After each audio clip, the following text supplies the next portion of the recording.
there's a different way to live. There's a way to live an intentional life, a life of service to others, a life defined by love and not success. My name is Mark Owens, the Eclectic Monk, and I want to invite you to join me on this journey of faith.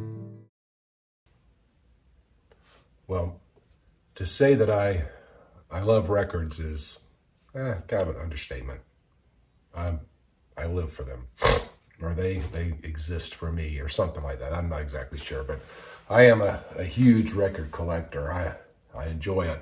One of the things I really enjoy about collecting is thrift stores. Most of the records in this collection I've spent very little on, actually.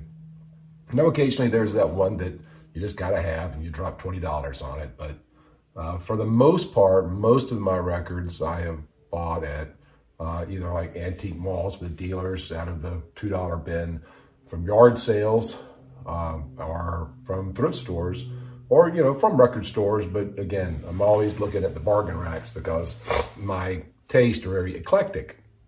And so I find things that I like in a variety of different places. So what I wanted to share with you today are some of my favorite thrift store finds. Thrift stores, of course, are, you know, people like Goodwill or just your little local people who basically buy other people's junk and or accept donations of other people's junk and turn around and sell it, make a little money. And occasionally you'll walk into a thrift store and you realize that they really don't know what they have. It's just a record to them, and then they sell it to you. And, you know, it doesn't happen a lot. A lot of times, I would say, in my thrift store experience, 1 out of 10, you find something that you even would consider getting. So usually it's not like, you know, every time I go, I find these great records. Nah, that's just not how the game is played. But it's the thrill of the hunt. It's the same with comic books for me. It's the thrill of the hunt. It's having in my mind, I'm looking for something and I never know what I'm going to find until I find it and go, I always needed that and I didn't even know it existed. So that's kind of my philosophy of record collecting, is I will risk a couple of bucks on most anything just because I like records. And chances are I'm going to enjoy the music, and it's really about the music anyway. I'm not usually concerned so much about the condition of the vinyl. I mean, of the cover. I don't care about the cover of the record. I care about the vinyl, what the record actually looks like. So here we go. In no particular order, here are some of my favorite finds from thrift stores. This one I had to have. This is Arthur Argo, A Wee Thread of Blue, Lyrica Erotica Volume 2. And this one, when I saw it, I had absolutely no idea what this record was. But I love traditional Celtic music, one of my subgenres that I really enjoy. And so I thought this probably was that, based on from the album liner notes where it's talking about the Scotch bawdy songs, which is what it is. So it's really a good record, and I enjoy it. It's kind of different. And there's a song called The Lobster that I particularly enjoy. So this is one of those records that, you know, I pulled out and I looked at the vinyl itself. And when you look at the vinyl itself, it really looked like it had never been played, even though it's obviously an older record. So I bought it. And I brought it home and I put it on and I enjoyed it. I'm going to let this play in the background while we continue, just because it's cool.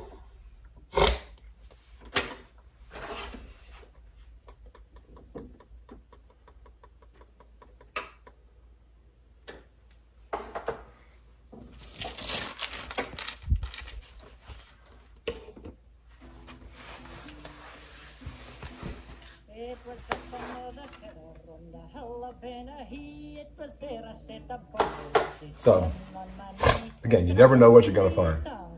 And this whole album is just this Scottish guy with a guitar singing these old songs. I love that. Another great find that I found at the thrift store was this record. This is the Clearwater album. The Clearwater album. Now, this has got, I grabbed this one because I looked at the list of people on the back who are on this album, and I saw Pete Seeger and I saw Don McLean, two really big names in the folk music scene that jumped out at me. And what this album was, the Clearwater Project, was this sloop that they had refurbished, and they were sailing it up and down the Hudson River back in the 70s as an education tool for people to clean up the Hudson River. Because the Hudson River was terribly polluted, so much that even the oysters wouldn't grow in the Hudson anymore. It was terrible. And they were successful. That movement actually was successful, and the Hudson River is much cleaner now than it was, 50 years ago, which is fantastic. And the Clearwater Project was a part of that. This is a great folk record. It's all pretty much nautical stuff, although it's got one of my favorite songs that I love. It's called Sea Rock City. And of course, I already did a whole episode and talked about Seeing Rock City, and just a fantastic song. If you ever find this album, you find this one laying around in the dollar bin somewhere, grab it. If you like folk music, this is a really, really good record, and I encourage you to get it. So I've got traditional Celtic, Irish music, Scottish music. I've got folk music. What else do we find out there? Well, here's one that I really liked. This is an album called Second Contribution by a guy named Sean Phillips. It didn't jump off the page at you, did you? Here's what he looks like. Still not ringing a bell. Of course not, because I'd never heard of Sean Phillips either. But again, this was at a thrift store, and I kept looking at it, and I thought, well, that is obviously 70s singer-songwriter stuff, and I really like 70s singer-songwriter stuff. He's playing a cool Gibson 12-string guitar. I love 12-string guitar. And I said, you know what? For $2, I'll try that record out. And I brought it home, and I put it on, and again, it looked like it had never been played. The vinyl is just pristine on it. And first time I gave it a spin, I thought, my goodness, my new favorite artist I'd never heard of. And I did a little research on Sean Phillips. He actually was a session musician. He played in the studio, played guitar, and did high vocal harmonies for all kinds of people. And one producer said he was the greatest singer-songwriter that no one ever knew about from the 70s. So he put out a lot of albums. I've collected many of them. This by far is my favorite. I'm still looking for his first album, and this is where the hunt comes in, right? Now that I've found out about this guy, when I see a Sean Phillips album in the dollar bin, I usually grab it and I bring it home and I listen to it. Some of them are really good. Some of them like this or Second Contribution is fantastic. I want his first album. His first album is definitely on my list of things to find. If I ever find it and the vinyl is in good condition, I'll snatch that up. But give it a try. If you like music and you see something, you kind of look at it and go, well, I'm not exactly sure what that is, but I kind of know what that is. Well, grab it up and go for it. And then sometimes you find things that you know what it is. Oh, my dog's barking. I'll be back. Where was I? Lola, come here. This is Lola. For those of you who haven't met her, she's an idiot. I love her. I call her my fuzzy knucklehead. And she was out in the yard barking at somebody for no apparent reason. And this is Lola. Anyway, oh yeah, Sean Phillips. You never know what you're going to find. Sometimes you find things that are unexpectedly good. Sometimes you find things that you know are going to be great just because of who it is. So This is one I found not too long ago.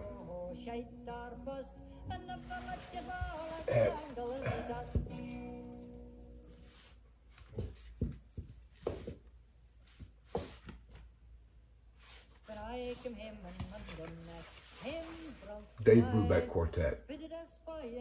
My favorite things. Now, if you like jazz at all, you'll love Dave Brubeck.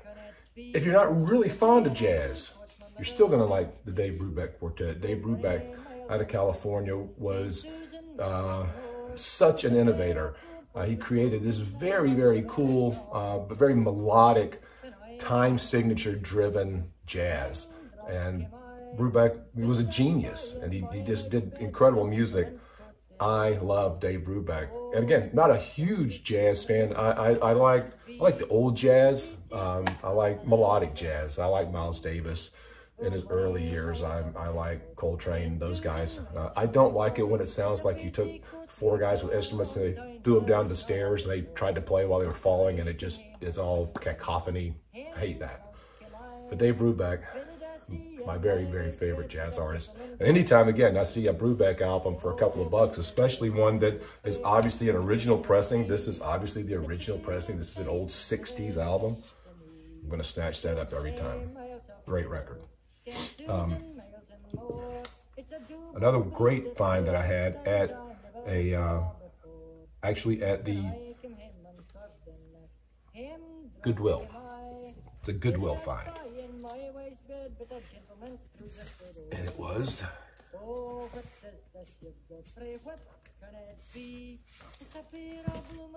a double album, The World of Johnny Cash, a deluxe 2-record set, 20 all-time great recordings in one great package. It says so right on the back of the record. Anyway, Johnny Cash. Johnny Cash is iconic. Country music. I love country music. So wait a minute, I thought you liked traditional Celtic music or folk music and jazz. Now you say you like country? Absolutely. I like country music. And I love Johnny Cash. And this is actually a really, really good record. It's not so much a,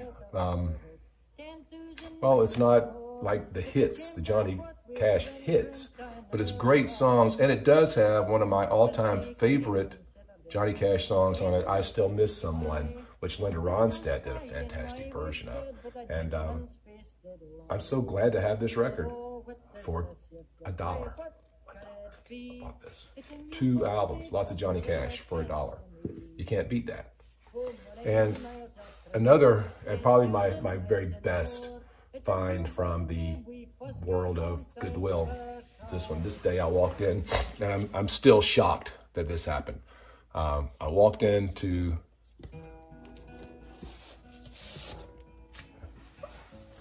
the Goodwill, and there was Jeff Beck, Truth, and the Jeff Beck group, Rockola, or Beckola, which is a bunch of actually, well, it's a lot of covers, All Shook Up, Jailhouse Rock, that kind of thing. Now, if you don't know who Jeff Beck is, Jeff Beck was one of the great guitarists, the great British guitarist of all time. He's right up there with Eric Clapton, Jimmy Page, Jeff Beck. Those 3 names are always kind of mentioned together in the world of rock and roll guitar. And Jeff Beck Group was this great rock and roll band. And this first album, Jeff Beck Truth, and then Beckola, these 2 albums featured this up-and-coming vocalist named Rod Stewart. That's right. These are some of Rod Stewart's first vocal performances.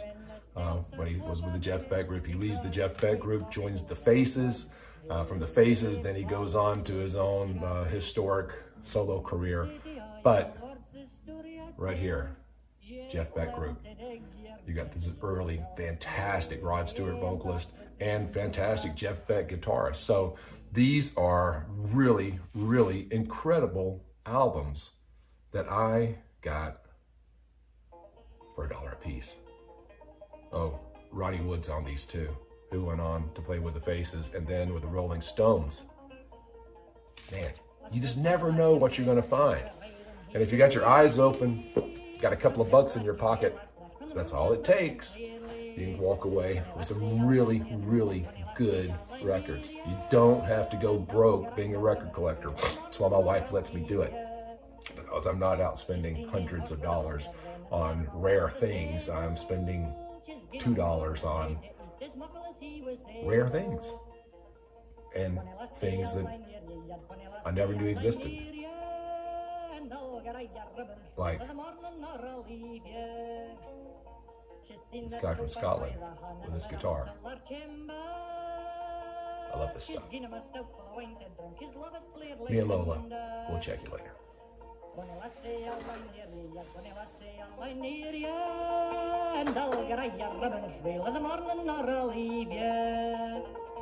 She's made a bed thread and long, she's made it light.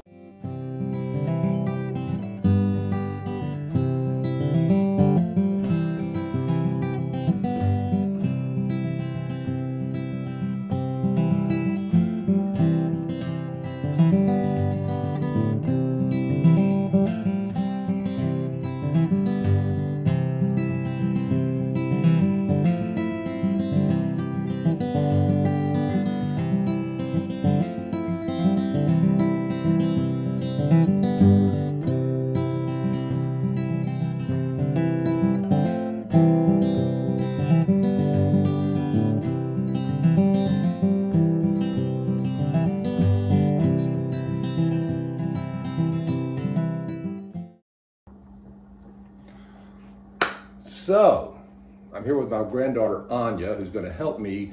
My wife is making a big batch of chicken salad for a baby shower.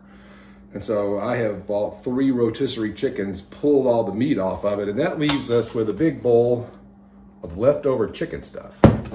Now you're wondering, what in the world can you do with a big bowl of leftover chicken stuff? And here is the point. What we're gonna do is we're gonna make a very simple but delicious chicken stock. So, stick with us. We're gonna show you how you can turn your old scrap chicken that most people would just throw away into something that's delicious and really, really good for you. Here we go.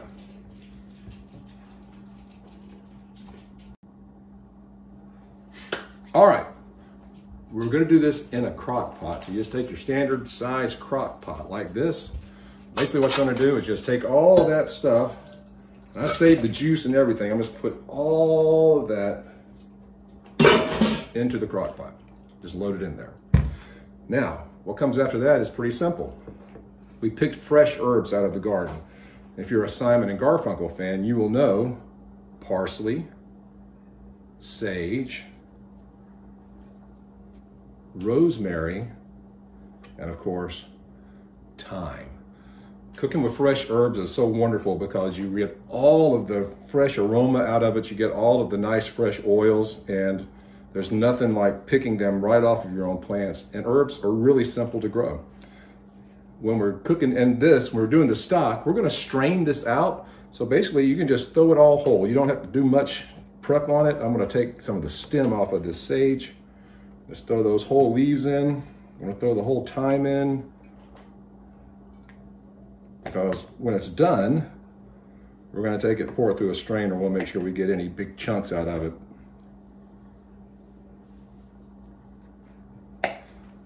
All right, so that's our fresh herbs. All in there.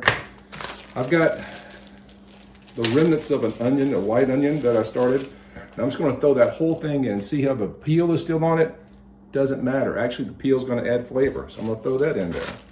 I've got some red onion that's been chopped up in the refrigerator for a while.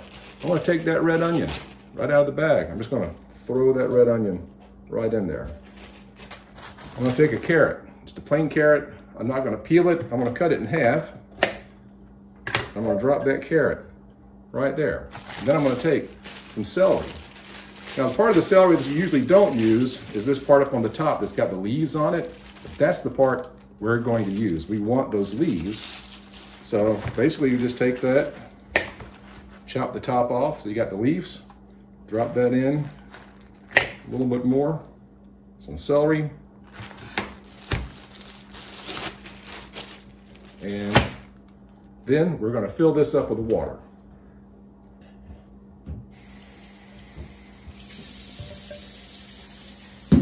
cover this up with water till it's all the way up to the top, which is the base for our stock. Anya, do you like chicken? Do you like chicken stock? Can you say something that said Yeah. Nice.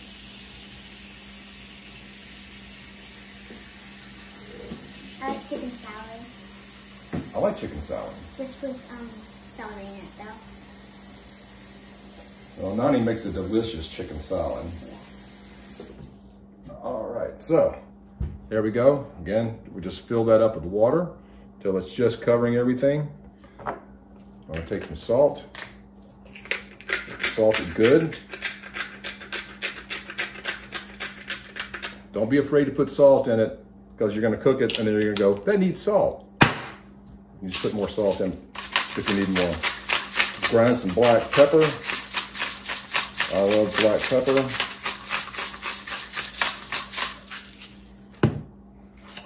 And got some garlic powder. Put some garlic powder in there. What I really should have done is gone and dug out some fresh garlic out of the garden too, but it's a little early. It's starting to make, but it hasn't really quite got there. So all I'm gonna do, that's it. We dump the chicken, we put water in it, we put fresh herbs in there, we put whatever, you know, scrap vegetables, like a carrot, some onion, the celery tops, and then we're just gonna put that into the crock pot. We're gonna cover it, we're gonna plug it in, we're gonna put it on low, and we're gonna let that just sit and do its magic for, I don't know, 10, 12 hours, it doesn't matter. Always cook it on low, because all we're trying to do is cook all of the meat down. We want that, what's left over to just cook down, the bones to cook down, and what's left is gonna be a super rich and delicious chicken stock that you can use to make soup. You can use it in casseroles, you do a multitude of things with it. Generally, we'll just make a really nice soup with it and then share that around. So there you go. Next time you have a chicken carcass and you don't know what to do with it, make yourself a nice, simple chicken stock. Right, Anya? Yes. Awesome. Thanks. Oh, I'm cleaning the kitchen. I just hit the button on purpose by accident. I didn't really mean to do that. There's Anya being goofy. Listen to Jackson Brown. I think you got to clean the kitchen after you make a mess. See ya.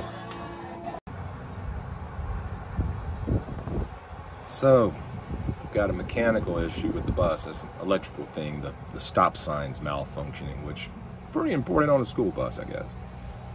And I'm sitting here where I park, waiting on the guys from the shop to bring me a spare bus, which should prove to make the afternoon interesting, because I'm obviously going to be late getting to the elementary school to pick up, and then the kids will be on a strange bus, and then I don't know, we'll see how it goes. Maybe it'll make it better, I don't know. Anyway, just part of the adventure of driving the school bus. Sometimes it just doesn't work the way you think it should. I'll give you a full update when I finally get home tonight. See ya. So, it's actually Friday. Here's my update. Didn't get a chance to update last night because I had an event that I had to go to and got home late and was tired and went to bed. I'm doing that a lot lately. Getting up at 5 o'clock in the morning, I'm not gonna lie, it's a bit of a challenge for an old man, but I'm getting into the rhythm of it. I'm actually waking up before the clock goes off now, and you know, that's the way my brain works. But anyway, really busy week. Last weekend was the Dive Deep weekend at Reliant, and my nephew came up and we had a great time. I have not, you know, in his lifetime, spent a whole lot of time just hanging out. It was really kind of the first time since he's an adult that we had time just to sit down and to talk and to, you know, kind of trade war stories and family histories and things. And and minister together across the weekend through worship, prayer, study, and then through the normal church service on Sunday. So it was really, really great. And I wish I had got to know him a long time ago. He's an awesome young man. I say young, he'll be 40 this year, but you know, that's still young to me. He'll always be that gigantic baby in the nursery at the hospital. But I love him, and it was great. And then, of course, I just completed my first full week on the school bus, and the spare bus thing, man, I knew they were going to be off the chain that day. I mean, and it was filthy. It was just like nobody had swept this bus for, I don't know, a year or something. I don't know how long it's been parked on the fence. But luckily, I only had to drive it that one time. I got my bus fixed and got it back and had it for today. But wow, what an experience that was. Anyway, I just reflecting on the reality of these kids who are just kind of out of control, and they're not bad humans, right? They're not bad humans. They're actually, you know, they're all sweet. I really, actually, the ones that are the biggest pain in the butt are kind of the ones I like the best, because they got the most personality if they could just control it a little bit. And the sad thing is, I look at them and I wonder, you know, what's home like for you? That you're this out of control on a school bus, that you can't stay in your seat, that you can look the bus driver in the eye and just defy him.